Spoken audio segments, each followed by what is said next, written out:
कल के सेशन में हमने बायोलॉजिकल क्लासिफिकेशन से रिलेटेड जो क्लासिफिकेशन सिस्टम है उसके बारे में सारी जानकारी ले ली, यानी कि कौन कौन से सिस्टम आए, 2 kingdom classification, 3 kingdom classification, 4 kingdom classification, 5 kingdom classification, 6 kingdom तक हम पहुंच चुके थे। तो हमने समझ लिया कि इन सारे के सारे क्लासिफिकेशन सिस्टम में जो यूनिवर्सली एक्सेप्टेड है, सबसे ज्यादा यूज किया जाता है, वो है 5 किंगडम क्लासिफिकेशन। तो हम अपने इस आगे के डिस्कोर्स को 5 किंगडम क्लासिफिकेशन के साथ ही आगे बढ़ाएंगे, यानी कि हम बात करेंगे 5 किंगडम क्लासिफिकेशन के द्वारा जो क्लासिफिकेशन किया गया, तो उस क्लासिफिकेशन को हमने आज समझना है। तो उस क्लासिफिकेशन में सबसे पहले आता है मोनेरा। पहला किंगडम मोनेरा है। और मोनेरा में कौन कौन से मेंबर्स आते हैं? मोनेरा में कई तरह के मेंबर्स हैं। तो कहने का मतलब है monerans they are not only bacteria.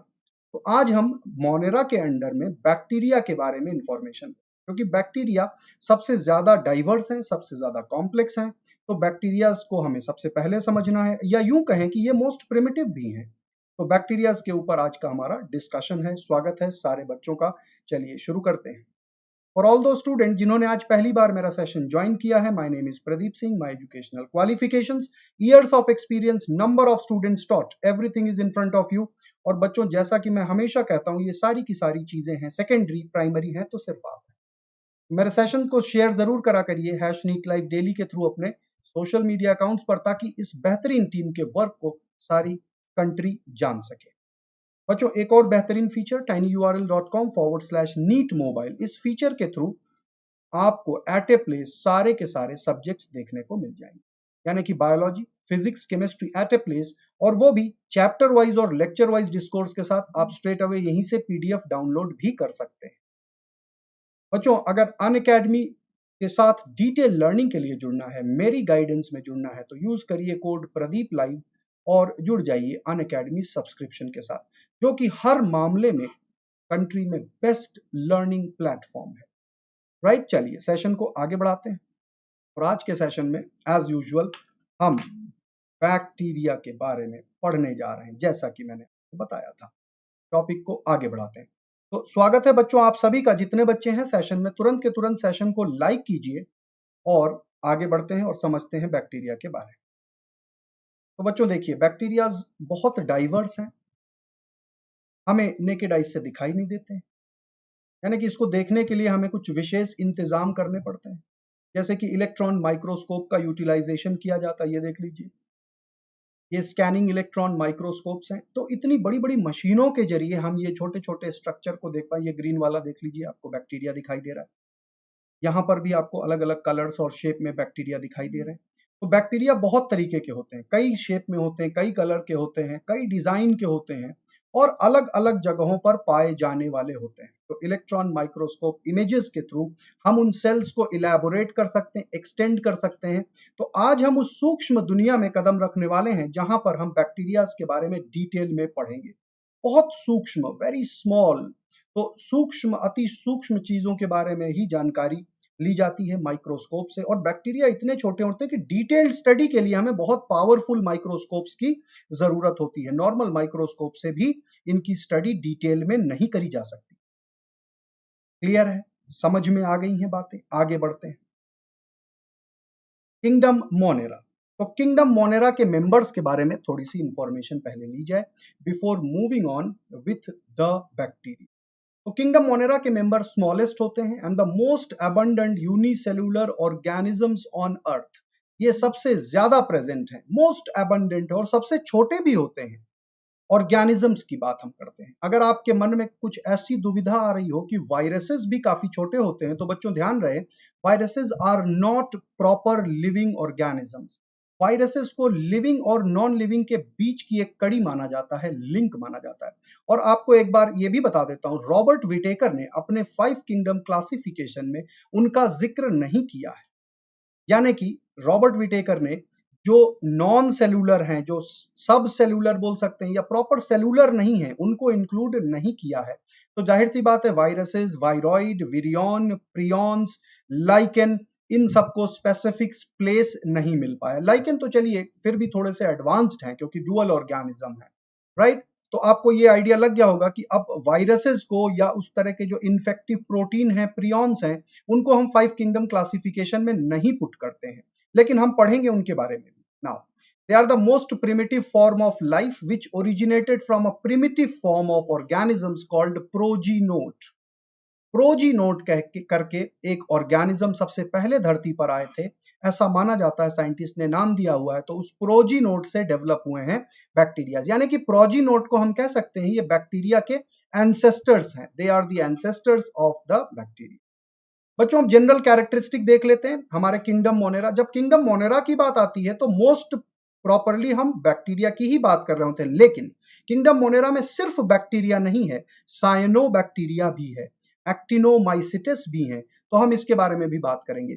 और आर्के बैक्टीरिया भी है, जिसको कार्ल वूज ने एक अलग ही किंगडम बना दिया था, लेकिन रॉबर्ट विटेकर की क्लासिफिकेशन के हिसाब से, जो 5 किंगडम क्लासिफिकेशन है उसके हिसाब से ये अलग किंगडम में नहीं रखा जाता, मोनेरा में ही इंक्लूड किया जाता है। तो बच्चों देखते हैं, genetic material is naked circular DNA not enclosed bye nuclear envelope, यानी कि प्रॉपर न्यूक्लियस नहीं है। और जेनेटिक मटेरियल जो डीएनए होता है वो न्यूक्लियस के अंदर ना होकर के साइटोप्लाज्म में स्कैटर्ड है, right, and most of them bear a rigid cell wall. ज्यादातर, इनमें से ज्यादातर के पास एक रिजिड सेल वॉल है पेप्टिडोग्लाइकन की। तो ये टर्म याद रखिएगा, पेप्टिडोग्लाइकन। पेप्टिडोग्लाइकन की सेल वॉल ज्यादातर बैक्टीरियाज में पाई जाती है। इसका मतलब क्या हुआ, ज्यादातर यानी कि सब में नहीं पाई जाती। जाहिर सी बात है, आर्के बैक्टीरिया में स्यूडोपेप्टिडोग्लाइकन होता है, स्यूडो पेप्टिडोम्यूरेइन होता है, इस तरह की चीजें होती हैं, उसके बारे में जानेंगे। और अगर बात करें माइकोप्लाज्मा की, तो माइकोप्लाज्मा के पास तो सेल वॉल ही नहीं है।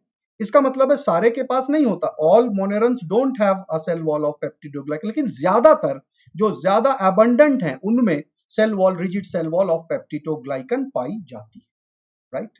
आगे बढ़ते हैं, अब ये देख लेते हैं रिप्रोडक्शन जो इनमें होता है बच्चों, वो एसेक्सुअल रिप्रोडक्शन कहलाता है, और बाइनरी फिशन होता है, और बडिंग होता है। तो बडिंग वाले भी बैक्टीरिया हैं, उनके बारे में भी हम बात करेंगे। जो फिलामेंटस टाइप के बैक्टीरिया हैं उनमें बड लाइक आउटग्रोथ देखने को मिलती है, या यूं कहें कि हम अभी बात कर रहे हैं किंगडम मोनेरा के, तो किंगडम मोनेरा में बहुत से मेंबर्स हैं, उन सब के बारे में एक एक करके हम पढ़ेंगे। तो रिप्रोडक्शन थ्रू ए माइटोसिस, इनमें प्रॉपर माइटोसिस नहीं होता, यानी कि माइटोटिक अपैरेटस का फॉर्मेशन नहीं होता है, जिसमें स्पिंडल वगैरह आता है, तो वो फॉर्मेशन नहीं होता। सेंट्रोजोम या सेंट्रियोल के थ्रू जो एस्टर फाइबर बनते हैं, वो सारा का सारा कार्यक्रम इनमें मिसिंग होता है। तो सिंपल ए माइटोसिस बोला जा सकता है। बाइनरी फिशन है, एसेक्सुअल मोड है, तो बडिंग भी एसेक्सुअल मोड ही है, और बाइनरी फिशन भी एसेक्सुअल मोड ही है। देख लीजिए, इसमें बस 2 स्टेजेस होते हैं, पहला होता है न्यूक्लियर डिवीजन, दूसरा होता है साइटोप्लाज्म डिवीजन। यानी कि कैरियोकाइनेसिस, जिसको न्यूक्लियर डिवीजन बोला जाता है, it will be followed by cytokinesis, यानी कि साइटोप्लाज्म का division. I hope it is clear to you now. इस चीज को लेकर के कभी भी कंफ्यूजन मत पालिएगा कि इनमें माइटोसिस होता है। हालांकि माइटोसिस में बाइनरी फिशन भी आता है, यानी कि बाइनरी फिशन माइटोसिस के थ्रू भी होता है, लेकिन बाइनरी फिशन माइटोसिस के थ्रू एडवांस सेल्स में होता है, मोनेरन्स में नहीं होता।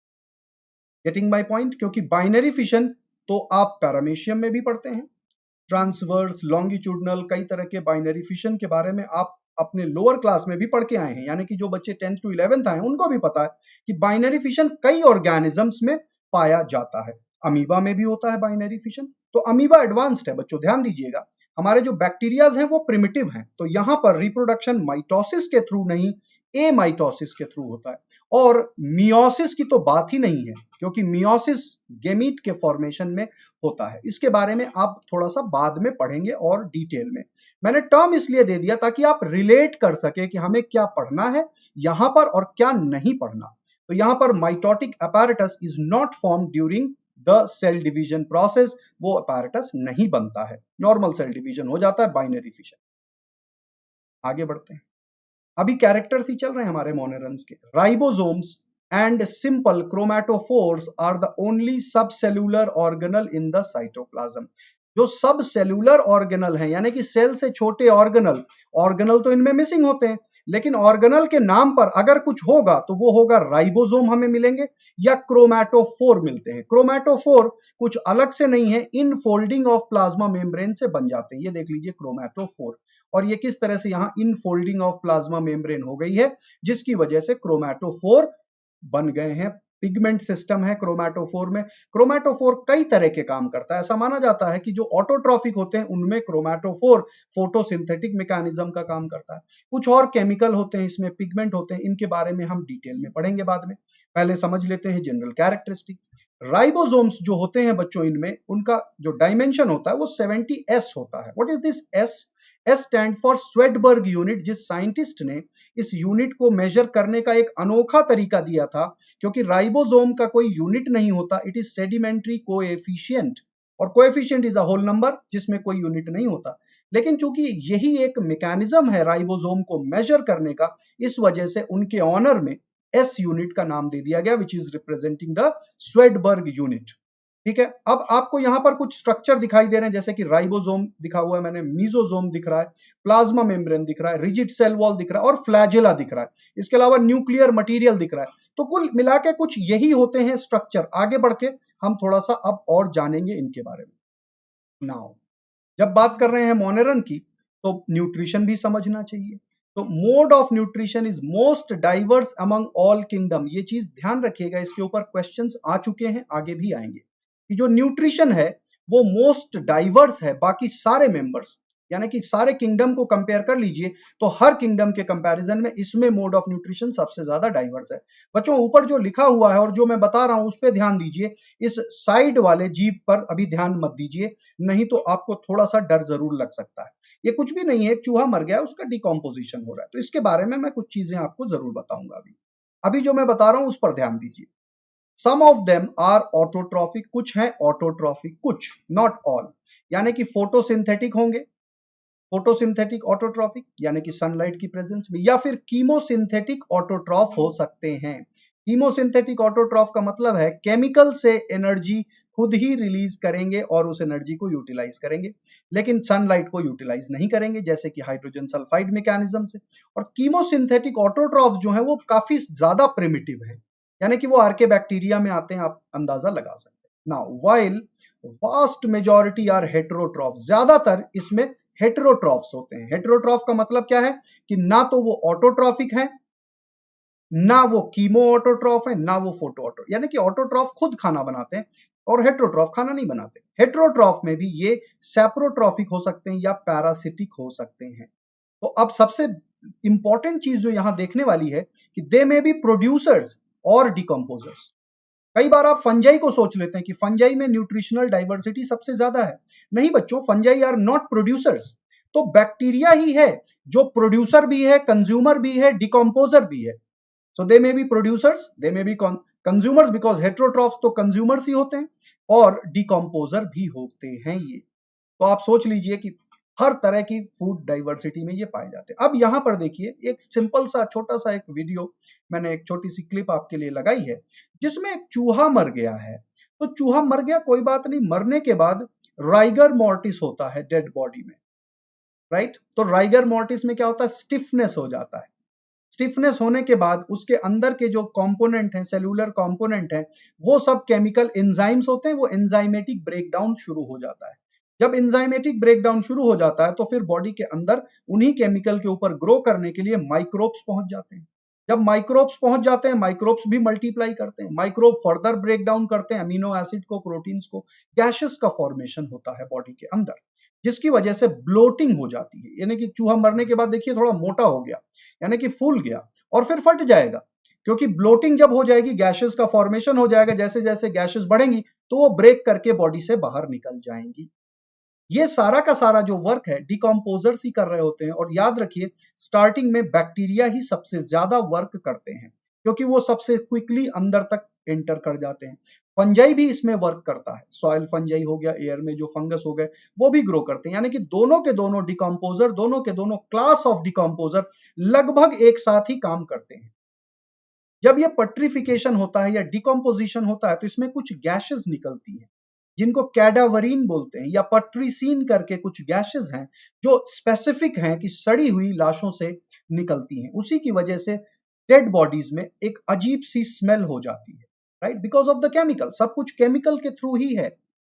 And amino acids are released. Amino acids are mostly obnoxious smell, बड़ी बदबूदार होती हैं अमीनो एसिड्स, राइट। कुछ कुछ अब आपको आइडिया लग गया कि डिकम्पोजिशन मैकेनिज्म होता कैसे, क्योंकि मैं सिर्फ आपको फटाफट क्लासिफिकेशन बता दूं और कैरेक्टर बता दूं तो ना कुछ आपकी समझ में आने वाला है और ना आप कुछ रिटेन कर पाएंगे। इस चीज को ध्यान दीजिएगा। ऑटोट्रॉफिक भी है, हेटेरोट्रॉफिक भी है। हेटेरोट्रॉफिक में सैप्रोट्रॉफिक है, पैरासिटिक है। पैरासिटिक तो आप समझ ही गए, अलग अलग डिजीजेस कॉज करते हैं। आगे हम उनके बारे में भी बात करेंगे, बैक्टीरियल डिजीजेस के बारे में। लेकिन यहां पर देख लीजिए जो मेजर वर्क है बैक्टीरिया का वो डिकम्पोजिशन है, क्योंकि ये इनको नेचुरल डिकम्पोजर्स भी कहा जाता है, अलॉन्ग विथ फंजाई। याद रखिएगा। आगे बढ़ते हैं बच्चों। नाउ जो किंगडम मोनेरा के मेंबर हैं, इधर नॉन मोटाइल, कुछ होते हैं नॉन मोटाइल, जैसे कि हम बात कर लें ब्लू ग्रीन algae, वो भी तो मोनेरा के मेंबर हैं। तो वो क्या मूव कर सकते हैं? नहीं, वो नॉन मोटाइल होते हैं। लेकिन there are some which move by beating of the flagella और बाय ग्लाइडिंग। कुछ कुछ ग्लाइडिंग मैकेनिज्म से मूव कर सकते हैं और कुछ फ्लैजेला की मूवमेंट से मूव कर सकते हैं। देख लीजिए बच्चों, इनका जो फ्लैजेलर मूवमेंट है वो सर्कुलर है, एक मोटर जैसा स्ट्रक्चर लगा हुआ है। अभी आगे इसके बारे में बात करेंगे, कौन सा हुक है, कौन सा बेसल बॉडी है, कौन सा फ्लैजेला का पार्ट है। तो सिर्फ सर्कुलर मोशन होता, ऐसे ऐसे टू एंड फ्रो मोशन नहीं होता। टू एंड फ्रो मोशन हम किस में देखेंगे? जो हमारे हायर ऑर्गेनिज्म यानी कि यूकैरियोट हैं, प्रोटिस्टेंट्स में हम देखेंगे। यूग्लिना की बात करिए तो यूग्लिना ऐसे ऐसे नहीं घुमाता, वो ऐसे ऐसे हर तरफ घुमा सकता है। लेकिन बैक्टीरिया के पास मजबूरी है, इसको बस सर्कल ही घुमाना है, इसके अलावा इसके पास और कोई मैकेनिज्म नहीं है। यानी कि ये अपनी मर्जी से दो अलग अलग डायरेक्शन में नहीं मूव कर सकता। ये बड़ी इंपॉर्टेंट चीज है, इसको ध्यान दे दीजिए, इसको याद रख लीजिए, क्योंकि ये बड़ा इंपॉर्टेंट है कि बैक्टीरिया में मूवमेंट किस तरह से होता है। तो बैक्टीरिया में जो फ्लैजेला का मूवमेंट होगा वो सर्कुलर होगा, राउंड में होगा, ऐसे ऐसे नहीं होगा, राइट। और जो नॉन मोटाइल है उनकी तो बात ही नहीं है। आगे बढ़ते हैं। Flagella is composed of many intertwined chains of protein flagellin. Flagella flagellin protein के थ्रू बना हुआ। ये देख लीजिए, इस क्लिप के माध्यम से आपको दिखाई दे रहा है कि किस तरह से फ्लैजेलिन प्रोटीन ग्रो करती रहती है। ये टॉप व्यू है और ये साइड व्यू है। इन दोनों को देख करके आपको आइडिया लग जाएगा किस तरह से प्रोटीन की आउटग्रोथ होती है उनके बीच में। और उसके बाद इस मशीनरी को देख लीजिए जो इसमें घुमाने का काम करता है। तो ये है बच्चे hook, this area is the hook, और इसके अंदर से फिलामेंट निकला हुआ है और फिलामेंट हुक के अंदर से निकल के इधर भी देख लीजिए, इधर मोटर के साथ जुड़ा हुआ है, इसको स्लीव कहा गया। यहां पर एक रॉड है, ये रॉड मूव करती है, राइट, दिस रॉड मूव्स। अब यहां पर क्या देख रहे हैं? ये रहा प्लाज्मा मेम्ब्रेन, ये जो थिकनिंग है लिपिड बाइलेयर प्लाज्मा मेम्ब्रेन है, और ये रहा peptidoglycan portion of the cell wall, right. Then we have outer protein ring, ये देख लीजिए, और इनर प्रोटीन रिंग। सारा कुछ क्लियरली विजिबल है। और हाइड्रोजन आयंस की पासेज की वजह से, हाइड्रोजन आयन का पैसेज होता है। अब ये हाइड्रोजन आयन जो मूव करते हैं, जिसकी वजह से ये स्ट्रक्चर मूव करेगा, इसको कीमियो ऑस्मोटिक थ्योरी में भी हम पढ़ेंगे। कीमियो ऑस्मोटिक थ्योरी हम कब पढ़ेंगे? कीमियो ऑस्मोटिक थ्योरी हम प्लांट फिजियोलॉजी में पढ़ेंगे, जहां पर हम एटीपीएज की एक्टिविटी देखेंगे। तो ये एटीपीएज नहीं है, लेकिन कुछ ना कुछ मैकेनिज्म उसी टाइप का है कि जिसमें हाइड्रोजन की पासिंग ओवर होने की वजह से एनर्जी यूटिलाइज होती है और उस एनर्जी से ये घूमता है राउंड राउंड, ठीक है। और ये फिलामेंट मूव करता रहता है। और यहां पर देख लीजिए किस तरह से फ्लैजेलिन ऐड होता रहता है और ग्रोथ होती रहती है। इलोंगेशन भी तो होना है, तो इस तरह से फ्लैजेलिन ऐड होता रहेगा और ग्रोथ होती रहती है ना। प्रोकैरियोटिक हैं सारे के सारे किंगडम मोनेरा के member, mostly single celled with a few colonial form. कुछ कोलोनियल फॉर्म होंगे, बाकी ज्यादातर आपको दिखेंगे single cell. Cell wall made up of peptidoglycan except archaebacteria and mycoplasma.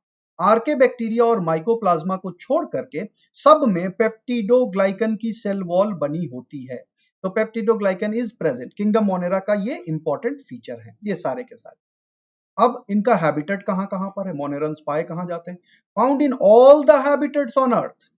धरती में ऐसी कोई जगह नहीं है बच्चों जहां ये ना पाए जाते, हर जगह पाए जाते हैं। बॉटम ऑफ द ओशन, समंदर की गहराइयों में पाए जाएंगे मोनेरन्स। बिलो द आइसबर्ग, बर्फ के आइसबर्ग के नीचे भी हैं। बर्फ के आइसबर्ग ओशंस में तैरते रहते हैं, हमारे ग्लेशियर्स में। अंटार्कटिका में देखिए विशाल का आइसबर्ग, लगता है वही जमीन है, तो उसके नीचे भी मिलेंगे। हॉट स्प्रिंग्स में भी मिलेंगे।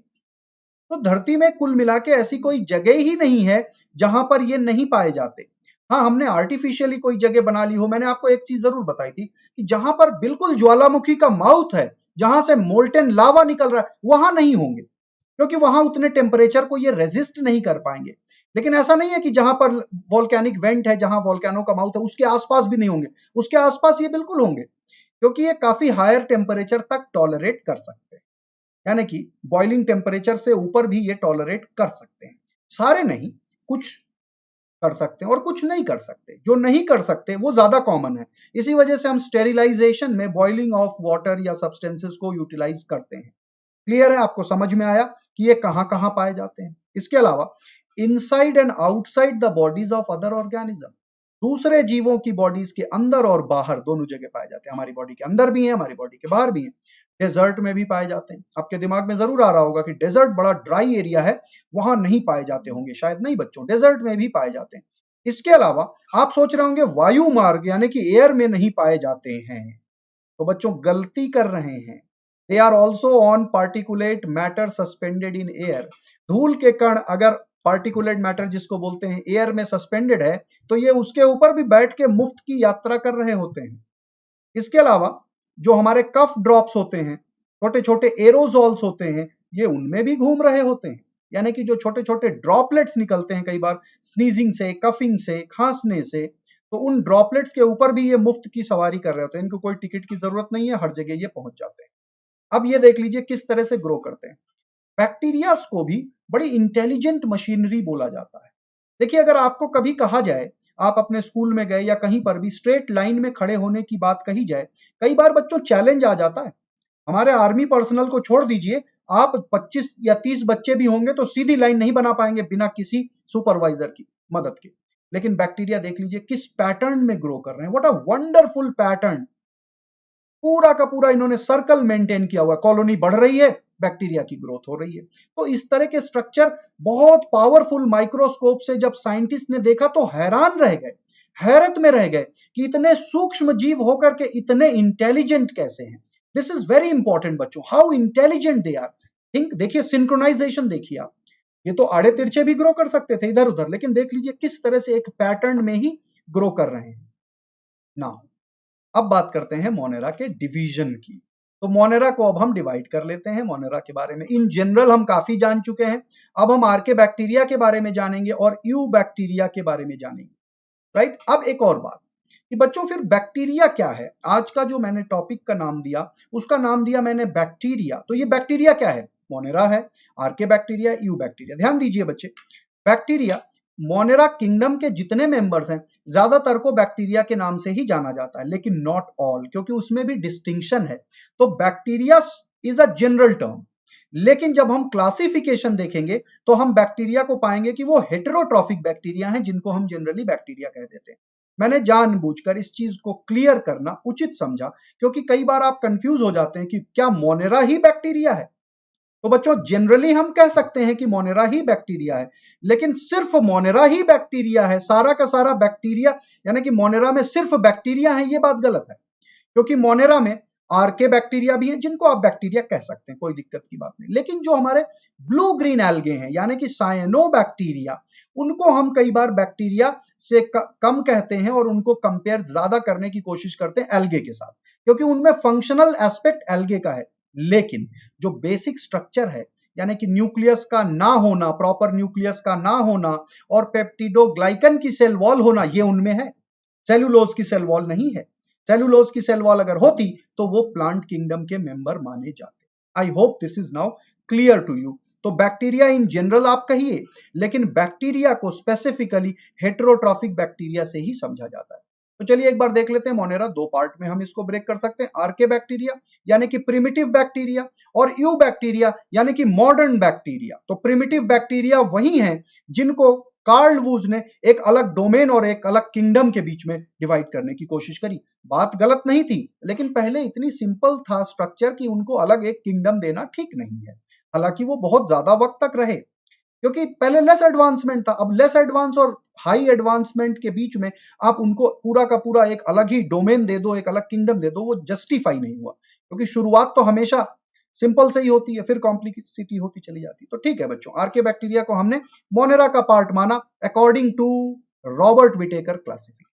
तो आर्के बैक्टीरिया में कौन कौन से आते हैं फर्दर क्लासिफिकेशन, मिथानोजेन इनमें पाए जाते हैं, हेलोफाइल्स पाए जाते हैं और थर्मोएसिडोफाइल्स पाए जाते हैं।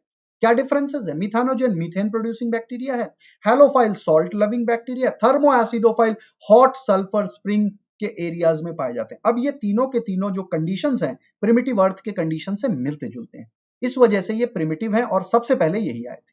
फिर यू बैक्टीरिया में जो सबसे डाइवर्स है वो है हेटेरोट्रॉफिक बैक्टीरिया, जिनको हम आगे फिर डिवाइड करेंगे शेप के हिसाब से, साइज के हिसाब से, फ्लैजेला के हिसाब से और ग्राम पॉजिटिव और नेगेटिव के हिसाब से। तो ये हेटेरोट्रॉफिक बैक्टीरिया ही वो हैं जिनको हम जनरली बैक्टीरिया कहते हैं। इसके अलावा माइकोप्लाज्मा थोड़े से होते हैं, इनको माइकोप्लाज्मा को jokers of the plant kingdom कहा जाता है। बड़ी अनोखी बात है, jokers of plant kingdom. Actually jokers of plant kingdom इसलिए कहते हैं क्योंकि पहले ये प्लांट किंगडम के मेंबर ही माने जाते थे। Okay, then we have actinomycetes. Actinomycetes soil bacteria हैं, ये फिलामेंटस बैक्टीरिया होते हैं और ये फंजाई को रिसेंबल करते हैं, यानी कि हम यूं कह सकते हैं कि ये कुछ कुछ फंजाई जैसे लगते हैं लेकिन हैं ये भी monerans. Now we have cyanobacteria जो कि एल्गे को रिसेंबल करते हैं, प्लांट किंगडम के मेंबर को रिसेंबल करते हैं और हैं मोनेरा क्योंकि कैरेक्टर इनके मोनेरा के साथ ही मैच करते हैं और यूनिसेलुलर होने की वजह से, प्रोकैरियोटिक होने की वजह से ये हर हाल में मोनेरन्स ही हैं।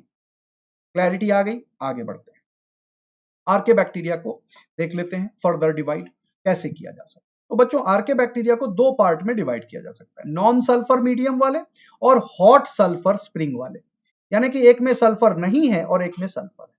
मिथानोजेंस अभी बताया मैंने, these are obligate anaerobe. Obligate का मतलब है अवश्यंभावी, यानी कि ये एनारोबिक कंडीशन में ही जिंदा रहेंगे, इनको ऑक्सीजन मिला नहीं कि ये मर गए, राइट? तो इनको ऑब्लिगेट एनारोब बोला जाता है। इसमें दो नाम आप याद रख लीजिए, मोस्ट कॉमन है मिथानोबैक्टीरियम, मिथानोकॉकस। फिर आ जाते हैं हेलोफाइल्स, इनको हम बोलते हैं फैकल्टेटिव एनारोब्स। फैकल्टेटिव एनारोब यानी कि बिना ऑक्सीजन में भी रह पाएंगे, ऑक्सीजन हो गया तब भी रह पाएंगे, इनको दोनों कंडीशन में ठीक है। हेलोबैक्टीरियम या हेलोकॉकस। इसके अलावा थर्मोएसिडोफाइल्स, थर्मोएसिडोफाइल भी फैकल्टेटिव हैं, यानी कि एनारोब ज्यादा हैं लेकिन अगर एरोबिक कंडीशन भी मिल गया, ऑक्सीजन मिल गया तो भी काम चलेगा, इनका कोई दिक्कत की बात नहीं है। इसमें भी दो याद रख लीजिए, थर्मोप्लाज्मा, थर्मोप्रोटियस। आगे बढ़ते हैं, अब आर्के बैक्टीरिया के बारे में थोड़ी सी और इंफॉर्मेशन लेते हैं। आर्के बैक्टीरिया को एंशियंट लिविंग फॉसिल भी कहा जाता है क्योंकि वो उस जमाने के हैं जब जितने ऑर्गेनिज्म थे जो भी आर्के बैक्टीरिया के थे वो सब फॉसिल में भी मिलते हैं और ये जिंदा भी मिलते हैं, यानी कि ये लिविंग भी हैं। तो इस वजह से हम इनको एंशियंट लिविंग फॉसिल कहते हैं। कल मैंने आपको जिंको बाइलोबा की लीफ दिखाई थी, एक ट्विग दिखाई थी और ये चीज बताने की कोशिश करी थी कि क्यों जिंको बाइलोबा को लिविंग फॉसिल कहा जाता है। सेम गोज फॉर आर्के बैक्टीरिया, इनको भी हम लिविंग फॉसिल के नाम से ही जानते हैं। They are the most primitive group of organism, इसमें कोई शक नहीं कि ये सबसे पुराने हैं हमारी धरती पर। Found in most harsh condition, ये देख लीजिए बच्चों यहां पर most harsh condition, thermoacidophile hot sulphur spring है, इसमें पाए जाते हैं ये आर्के बैक्टीरिया। धरती पर ऐसी जगह आज भी मौजूद हैं जो धरती के प्रिमिटिव टर्म से बात मैच करती हैं। ये जो छोटी सी क्लिप है ये येलोस्टोन नेशनल पार्क की है, यूएस की, कैलिफोर्निया की। वहां पर हॉट इस तरह की थर्मल स्प्रिंग्स हैं, सल्फर युक्त स्प्रिंग्स हैं, यहां पर ये पाए जाते हैं। तो देख लीजिए, आपको आइडिया लग गया होगा कि किस तरह से फ्यूमिंग कंडीशन में धुआं उठ रहा है, गर्म पानी है लेकिन वहां पर भी आर्के बैक्टीरिया पाए। बच्चों बात करते हैं पेप्टिडोग्लाइकन के बारे में। तो आर्के बैक्टीरिया में पेप्टिडोग्लाइकन मिसिंग होता है सेल वॉल में, इसी की वजह से अब मिसिंग होता है तो इसका मतलब है कुछ और होता है, तो उसकी जगह जो अलग केमिकल्स होते हैं जिसको हम बोलते हैं स्यूडो पेप्टिडोग्लाइकन, यानी कि है तो पेप्टिडोग्लाइकन से मिलता जुलता लेकिन वो नकली है, असली नहीं है। और कुछ कुछ इसी स्यूडो पेप्टिडोग्लाइकन की वजह से ये ज्यादा टॉलरेंट है। Tolerance to extreme condition is because of presence of branched lipid chain in the membrane. इनकी जो मेम्ब्रेन होती है, वॉल नहीं, सेल वॉल में तो स्यूडोपेप्टिडोग्लाइकन, इनकी जो मेम्ब्रेन है उसमें ब्रांच्ड लिपिड चेन पाई जाती है। ये देख लीजिए बच्चे, phospholipid bilayer from bacteria and यूकैरिया, यानी कि ये यूकैरियोटिक स्ट्रक्चर से, और ये रहा हमारा आर्के बैक्टीरिया, आर्किया में ब्रांच्ड है। जो हम लिपिड बाइलेयर की बात करते हैं, लिपिड चेन की बात करते हैं, तो इनमें ब्रांच्ड है। आप देख लीजिए इनमें ब्रांचिंग आपको दिखाई दे रही है, ठीक है। तो इस तरह की ब्रांचिंग की वजह से ये ज्यादा टॉलरेंट है टू एक्सट्रीम क्लाइमेटिक कंडीशन, ज्यादा टॉलरेट कर पाते हैं एक्सट्रीम कंडीशन। अब आर्के बैक्टीरिया जिनको हम थर्मोएसिडोफाइल मैंने दिखा दिया, अब मैं आपको मिथानोजेन दिखाने जा रहा हूं। मिथानोजेन आज के वक्त दुनिया में कहां पाए जाते हैं, क्योंकि ये ऑब्लिगेट एनारोब है, मैंने आपको बताया ऑब्लिगेट एनारोब है, यानी कि ये ऑक्सीजन मिलते ही मर जाएंगे। तो ये कहां पाए जाते हैं, हमारे जो हर्बीवोर होते हैं उनके गट में पाए जाते हैं। अब इस काऊ को देखिए, इस काऊ में आप 1 नंबर इज द माउथ, सबसे पहले माउथ है, प्लांट मटेरियल इंजेस्ट हो रहा है, देख लीजिए नीचे। Second is the bacterial activity start हो जाती है, डाइजेशन और फर्मेंटेशन के बाद सेकेंड। तो सबसे पहले फूड कहां जाता है, रूमेन में जाता है। रूमेन के बाद देख लीजिए कहां जा रहा है, ओमेसम, एबोमेसम, और रूमेन में मिथानोजेन है। रूमेन सबसे बड़ा है, ये देख लीजिए मिथानोजेन रूमेन में है ना। तो यहां पर मिथानोजेंस है, वो मिथानोजेन फर्मेंटेशन कर रहे हैं। ये देख लीजिए 2, 3 और 4, ये सारे के सारे चेंबर्स हैं, रेटिकुलम, ओमेसम, एबोमेसम, रूमेन। तो रूमेन देख रहे हैं, यहां डायरेक्ट रूमेन के साथ जो है बना हुआ है। तो इसमें क्या है, मिथानोजेंस एक्ट करेंगे। जो भी कड च्यूइंग होती है, बैक्टीरिया जो भी खाना खाता है उसके ऊपर मिथानोजेन ही एक्ट कर रहे होते हैं, उसका फर्मेंटेशन करते हैं, और फाइनली मीथेन, देख लीजिए मीथेन रिलीज हो जाती है, राइट। सो जो हमारे रूमिनेंट एनिमल्स होते हैं इनके डाइजेस्टिव ट्रैक से मीथेन रिलीज होती है, काफी ज्यादा क्वांटिटी में मीथेन रिलीज होती है। यानी कि ज्यादा कैटल अगर है हमारी कंट्री में या कहीं पर भी, तो ये ग्रीन हाउस गैसेस का उत्सर्जन करते हैं, मीथेन का एडिशन करते हैं। तो ये भी एक समझने वाली बात है कि हम बहुत ज्यादा क्वांटिटी में इन एनिमल्स को नहीं रख सकते। फूड चेन नेचर में बहुत जरूरी है, वो बनी रहती है। अब बच्चों बात करते हैं आर्के बैक्टीरिया के दूसरे प्रॉपर्टीज के बारे में। और आर्के बैक्टीरिया देख लीजिए सॉल्ट वाले एरियाज में भी पाए जाते हैं। तो यहाँ पर हाई सॉल्ट कंसेंट्रेशन है, यानी कि हैलोफाइल्स की बात हो रही है। Now instead of peptidoglycan, cell wall contain proteins and non cellulosic polysaccharide, जिसको हम स्यूडोपेप्टिडोग्लाइकन भी बोलते हैं। तो सेल वॉल किससे है, प्रोटीन और नॉन सेलुलोजिक पॉलीसैकेराइड से बना हुआ है। ये याद रखिएगा, कैसा पॉलीसैकेराइड है, नॉन सेलुलोजिक पॉलीसैकेराइड है, और प्रोटीन्स होते हैं। सम मिथानोजेंस कंटेन स्यूडोम्यूरेइन, कुछ में स्यूडोम्यूरेइन भी होता है। इसके अलावा 16S rRNA, ribosomal RNA nucleotides are different from other organism. इनके पास जो 16S rRNA न्यूक्लियोटाइड है वो दूसरों से अलग है। तो ये कुछ कैरेक्टर हो गए इनके पास। नाउ एक अनोखी बात ये है, आर्के बैक्टीरिया है तो सबसे प्रिमिटिव, लेकिन इसके काफी कैरेक्टर यूकैरियोटिक सेल से मिलते जुलते हैं। ये अनोखी बात है कि ये हो, यानी कि प्रोकैरियोट होते हुए इनमें यूकैरियोटिक के साथ सिमिलैरिटी, और बैक्टीरिया में नहीं है। बैक्टीरिया में डिफरेंसेस हैं, सिमिलैरिटीज बहुत कम है। इसमें सिमिलैरिटीज है यूकैरियोटिक। कौन कौन सी सिमिलैरिटीज हैं, यहां से भी क्वेश्चन आने के चांसेस रहते हैं। तो बच्चों देखिए, histone proteins are present. Histone protein DNA की बाइंडिंग में काम आती है, यूकैरियोट में हम देखते हैं इसमें हिस्टोन प्रोटीन पाई जाती है। तो यानी कि ये कैरेक्टर मिलता जुलता है यूकैरियोटिक से। इसके अलावा डीएनए रेप्लिकेशन, ट्रांसक्रिप्शन, ट्रांसलेशन, ये तीनों के तीनों प्रोसेसेस प्रेजेंट हैं जो यूकैरियोट में होते हैं। प्रॉपर डीएनए रेप्लिकेशन है, ट्रांसक्रिप्शन है, ट्रांसलेशन है, और इनके पास जो ओपेरॉन होते हैं मोनोसिस्ट्रॉनिक होते हैं। अब जो बच्चे अभी अभी 10th क्लियर करके 11th में आए हैं वो इस टर्म को उतना अच्छे से नहीं समझ पाएंगे, मोनोसिस्ट्रॉनिक क्या है। तो बच्चों मोनोसिस्ट्रॉनिक और पॉलीसिस्ट्रॉनिक हम पढ़ेंगे जेनेटिक्स में, लेकिन इतनी बात आपको बता देता हूं कि यानी कि एक पर्टिकुलर जीन एक बार में ट्रांसक्रिप्शन होता है उसका और ट्रांसलेशन होता है, ठीक है। एक पर्टिकुलर जीन का ट्रांसलेशन एक बार में होगा तो वो मोनोसिस्ट्रॉनिक है।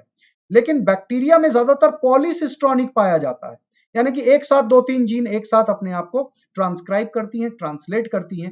ये हम बाद में पढ़ेंगे, लेकिन ये सिमिलैरिटी है, ये आप याद रख सकते हैं कि मोनोसिस्ट्रॉनिक ओपेरॉन, ओपेरॉन का मतलब है ऑपरेटिंग सिस्टम। इनमें हम एक लैक्टोज ओपेरॉन के बारे में पढ़ेंगे जिसका नाम है लैक ओपेरॉन। क्लास 12th में हम डिटेल में पढ़ेंगे उस चीज को। तो मोनोसिस्ट्रॉनिक ओपेरॉन प्रेजेंट, यानी कि यूकैरियोटिक से सिमिलैरिटी है, सीधी सीधी बात। That was it for archaebacteria. अब हम बात करते हैं यू बैक्टीरिया की, मॉडर्न बैक्टीरिया, जिसमें हमने अभी क्लासिफिकेशन भी दिखाई कि हेटेरोट्रॉफिक बैक्टीरिया भी आते हैं इसमें, इसके अलावा एक्टिनोमाइसिट्स भी आते हैं, माइकोप्लाज्मा भी आता है, साइनोबैक्टीरिया भी आता है। तो अब हम यू बैक्टीरिया की बात करेंगे। हम आर्के बैक्टीरिया समझ चुके। यू बैक्टीरिया भी मोनेरा किंगडम के ही मेंबर हैं। They are omnipresent. Omnipresent का मतलब है सर्वव्यापी, हर जगह प्रेजेंट है। यत्र तत्र सर्वत्र, हर जगह पाए जाते हैं। ऐसी कोई जगह नहीं है धरती पर जहां ये नहीं पाए जाते। लेकिन बहुत एक्सट्रीम कंडीशन में यू बैक्टीरिया नहीं पाए जाएंगे, वहां आर्के बैक्टीरिया पाए जाएंगे, ठीक है। इसके अलावा यूनिसेलुलर होंगे with variable shape, mostly pathogenic. ये ज्यादातर पैथोजेनिक होते हैं। जो यू बैक्टीरिया के मेंबर्स हैं ज्यादातर पैथोजेनिक, यानी कि पैथोजेनिक कौन है इसमें, ज्यादातर जो पैथोजेनिक हमने कह दिया वो भी हेटेरोट्रॉफिक बैक्टीरिया ज्यादा पैथोजेनिक होते हैं।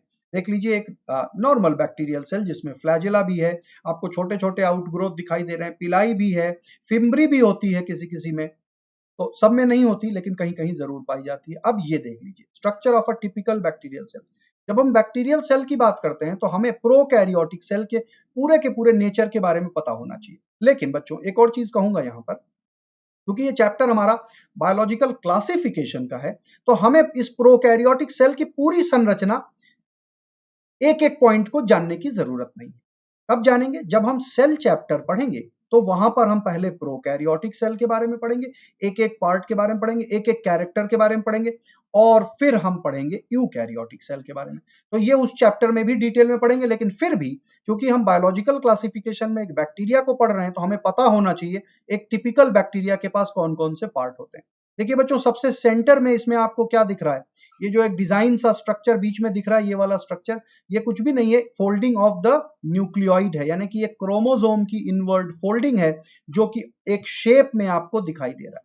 इसके अलावा मीजोजोम है, जो जिसको हम inward folding of plasma membrane की इनवर्ड फोल्डिंग बोलते हैं। देख लीजिए अंदर की तरफ प्लाज्मा मेम्ब्रेन ऐसे फोल्ड हो गया है, तो ये बन गया मीजोजोम। इसके अलावा और चीजों को लोकेट करिए, प्लाज्मा मेम्ब्रेन देखिए, ये रहा प्लाज्मा मेम्ब्रेन।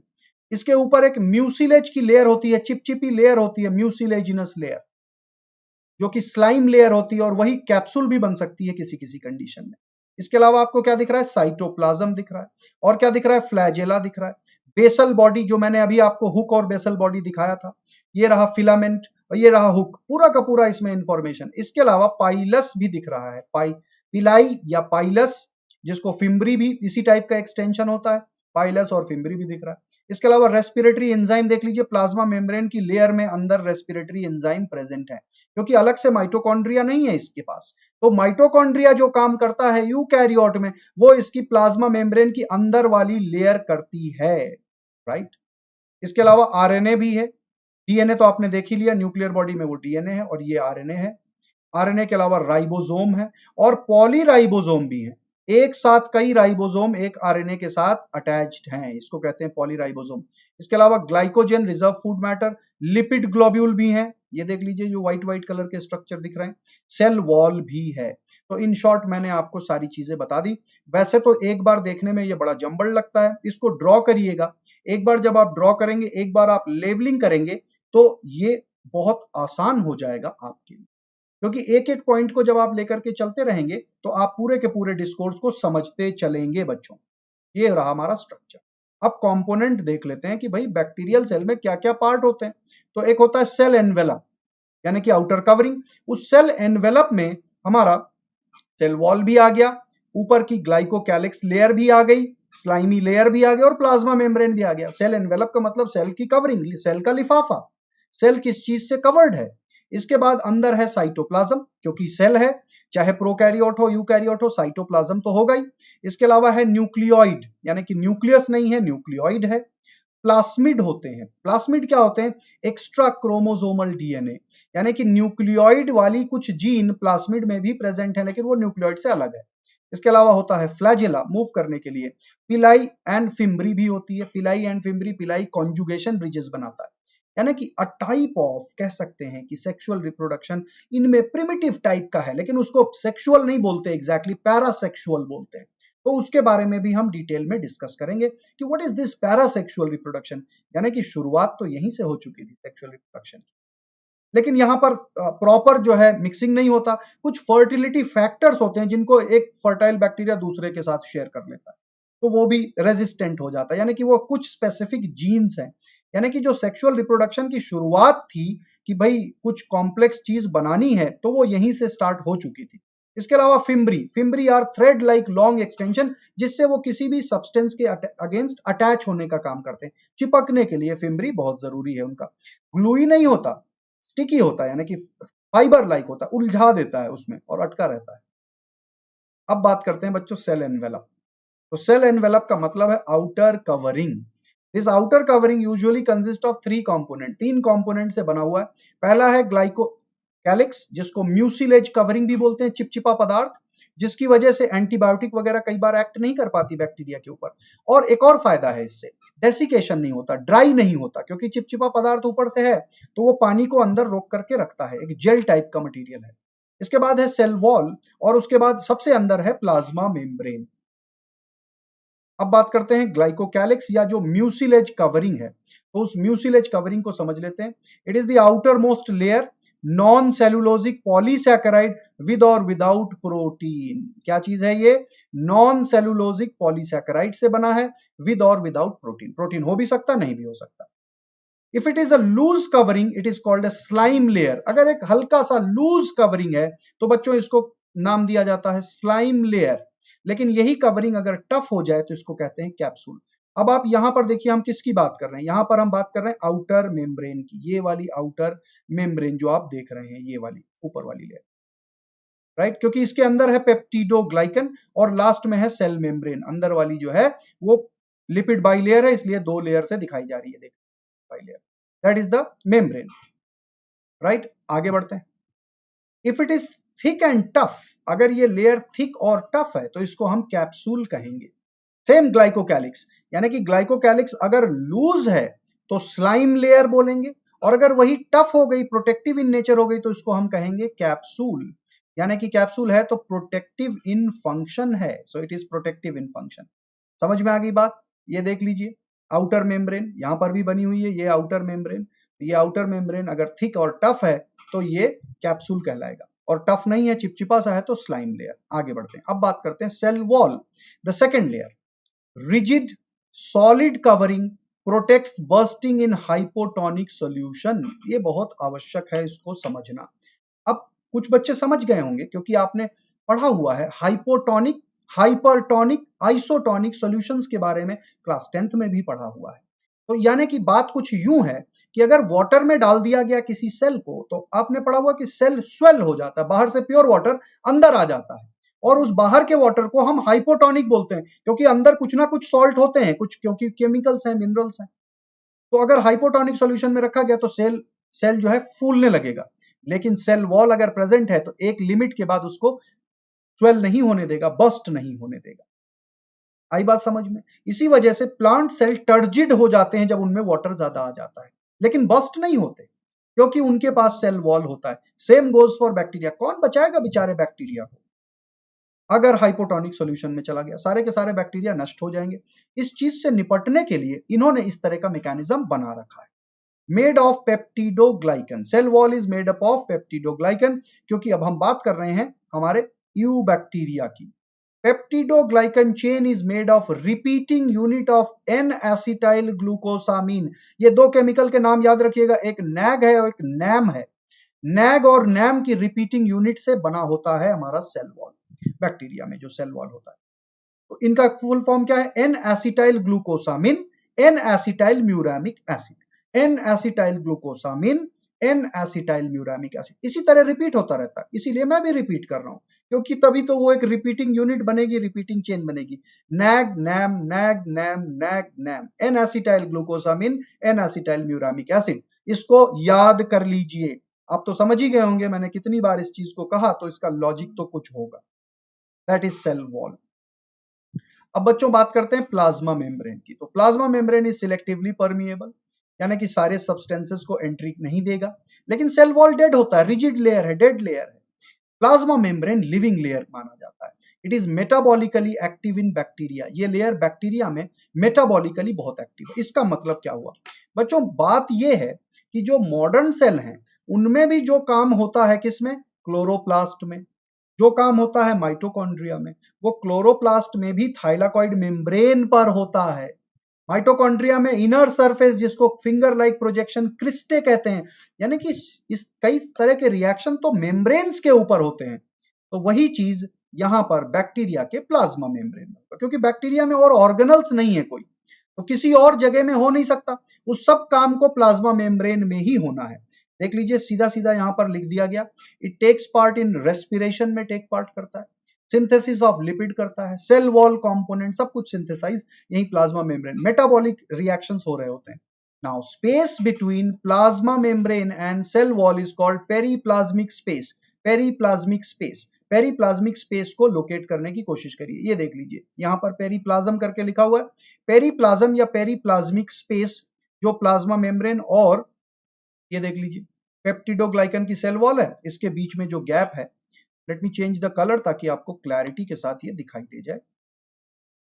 ये देखिए बच्चों, यहां पर ये जो गैप है, मैं इस गैप की बात कर रहा हूं, मैं इस गैप की बात कर रहा हूं। ये गैप जो है इसको पेरीप्लाज्मिक स्पेस कहते हैं, पेरीप्लाज्मिक स्पेस कहते हैं, राइट। अब आप पूछेंगे कि आउटर मेम्ब्रेन जो है उसके साथ भी क्या है गैप, तो बच्चों ये स्लाइमी लेयर है, इसमें एज सच गैप विशेष नहीं रह पाती है, राइट।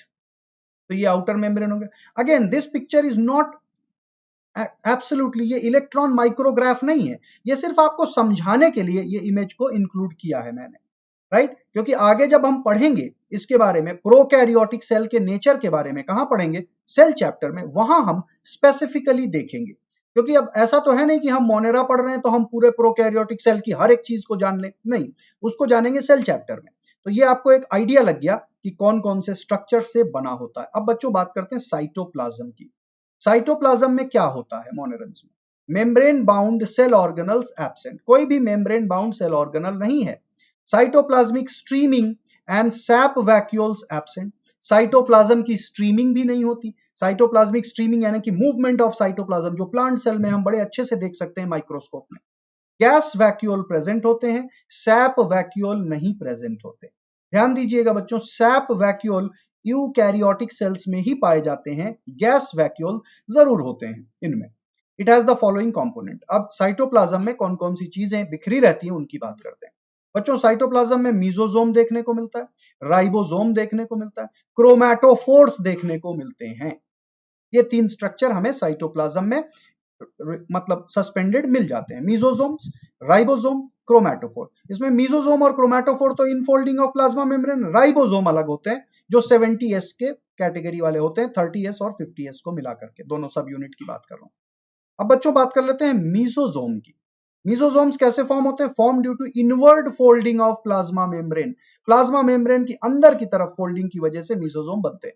आपका काम है इस डायग्राम से मीजोसोम ढूंढ के निकालिए, 1 से लेकर 9 तक इसमें मार्किंग है, कितना नंबर है मीजोसोम का, ये क्विकली मुझे बताइए। What is the number for mesosome. देखिए मैं ही बता देता हूं आपका टाइम ना वेस्ट करते हुए। बच्चों 8 नंबर, ये रहा number 8, number 8 is mesosome, you can see that, है ना। Very good Anshika. So now it consist of vesicle, tubule and lamella. Vesicle, tubule और लैमेला का स्ट्रक्चर होता है। इसके स्ट्रक्चर को इलैबोरेट हम बात करेंगे प्रोकैरियोटिक सेल में जब हम सेल चैप्टर में पहुंचे। ओके, नाउ राइबोसोम की बात कर लेते हैं।